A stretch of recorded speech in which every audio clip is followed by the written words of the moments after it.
असर की वजह से बढ़ा है।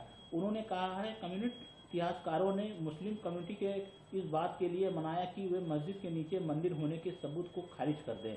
महाराज जी, ये के मोहम्मदी वही है जिन्होंने राम जन्मभूमि के विषय पर भी के मोहम्मदी का यह वक्तव्य बिल्कुल स्वीकार करने योग्य है। इसके पहले राष्ट्रीय स्वयंसेवक से सरसंघ चालक माननीय मोहन भागवत जी ने भी यही कहा था कि काशी विश्वनाथ मंदिर, राम जन्मभूमि और मथुरा के कृष्ण जन्मभूमि, इन 3 स्थानों से मुसलमानों को अपना वादा वापस ले लेना चाहिए। इसको सबसे पहले विश्व हिंदू परिषद के अंतर्राष्ट्रीय अध्यक्ष माननीय अशोक सिंघल ने और पूज्य महंत वेद्यनाथ जी ने हम सब लोगों ने प्रस्ताव के रूप में प्रस्तुत किया था कि यदि इस देश का मुसलमान 3 स्थानों को छोड़ देता है तो हम चौथे की मांग नहीं करेंगे। और उस समय शहाबुद्दीन थे, उन्होंने हम लोगों की इस मांग को ठुकरा दिया। उसी का परिणाम था कि इस प्रकार की दुर्व्यवस्था देश में प्रारंभ हो गई। आज सामाजिक संरचना के लिए, राष्ट्रीय सद्भावना के लिए मोदी जी ने जो घोषणा किया था, सबका साथ, सबका विकास, सबका विश्वास और सबका प्रयास, इस आधार पर सामाजिक संगठन को सुदृढ़ बनाने के लिए मोहन भागवत जी ने भी एक वक्तव्य दिया था कि यदि तीनों स्थान हिंदुओं को मुसलमानों की ओर से किसी प्रकार का कोई ऑब्जेक्शन नहीं होता है तो हम किसी चौथे मंदिर की मांग नहीं करेंगे।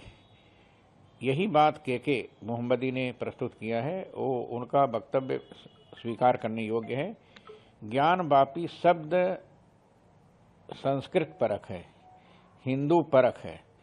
जहाँ पर ज्ञान का कुआं, वापी माने कुआं होता है, जहाँ पर ज्ञान का प्रकाश ले करके महात्मा लोग संपूर्ण विश्व को उस प्रकाश से प्रकाशित करते हैं, उसका नाम ज्ञान वापी है।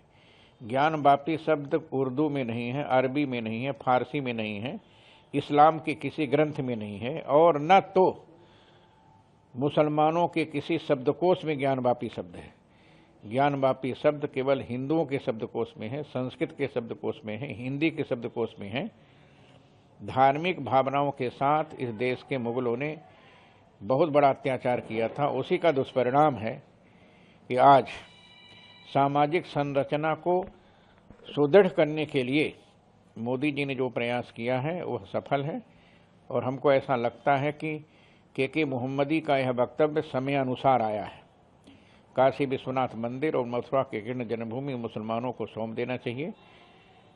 यह हिंदुओं का था, हिंदुओं का है और हिंदुओं का रहेगा। इसके लिए किसी प्रकार का कोई ऑब्जेक्शन किसी को नहीं करना चाहिए।